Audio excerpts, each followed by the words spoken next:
আসসালামু আলাইকুম ওয়া রাহমাতুল্লাহি ওয়া বারাকাতুহু। আমি কালাম তেলাওয়াত করছি 23 পারা সূরা সাফফাত 13 নং আয়াত থেকে শুরু করছি। বিসমিল্লাহির রহমানির রহিম।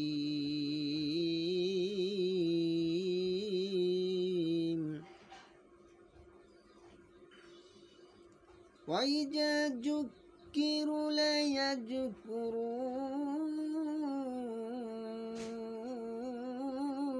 وَإِذَا رَأَوْا آيَةً يَسْتَسْخِرُونَ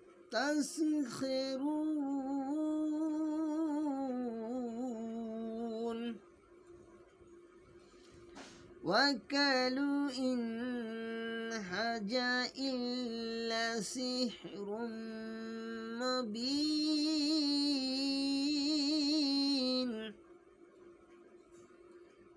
أَإِذَا مِتْنَا وَكُنَّا تُرَابًا وَعِظَامًا أَإِنَّا لَمُبْعَثُونَ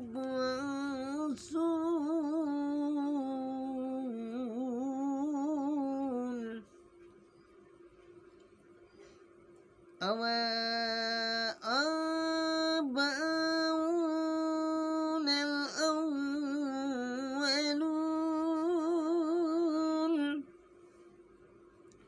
قُلْ وَأَنْتُمْ دَاخِرُونَ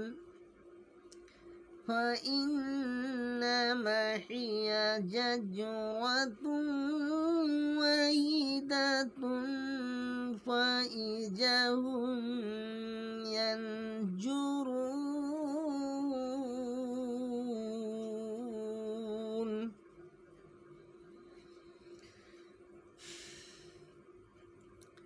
সৃষ্টি করিয়াছে অঠাল মাটি দ্বারা, তুমি আশ্চর্য বোধ করো। ওরা করে বিদ্রূপ, ওদের উপদেশ দিলে তা মানে না, কোনো নিদর্শন দেখিলে করে উপহাস। বলে উহা স্পষ্ট জাদু, আমরা মরিলে এবং মুক্তিকা ও অস্থিতে পরিণত হইবে। পুণ্য আমাদের পুণ্যরক্ষিত করা হইবে এবং আমাদের পিতৃপুরুষ দিগকে বলো হা হইবে, লঞ্ছিত হইবে মাত্র এক বিকট শব্দ, তখন তারা প্রত্যক্ষ করিবে। আল্লাহ আমাদের প্রত্যেককে কোরআনের অর্থ অনুযায়ী চলার তৌফিক আতা ফরমাউক, মানার তৌফিক আতা ফরমাউক। ভুল ত্রুটি হয়ে গেলে আমাকে কমেন্ট করে জানাবেন এবং কমেন্ট করতে ভুলবেন না। দয়া করে আমাকে কমেন্টে জানাবেন এবং লাইক কমেন্ট শেয়ার করবেন এবং সাবস্ক্রাইব করে দিবেন। প্রত্যেকটি কালাম তেলাওয়াতের ভিডিও আপনাদের সামনে চলে আসবে। আপনারা দয়া করে কমেন্ট করে আমাকে জানাবেন।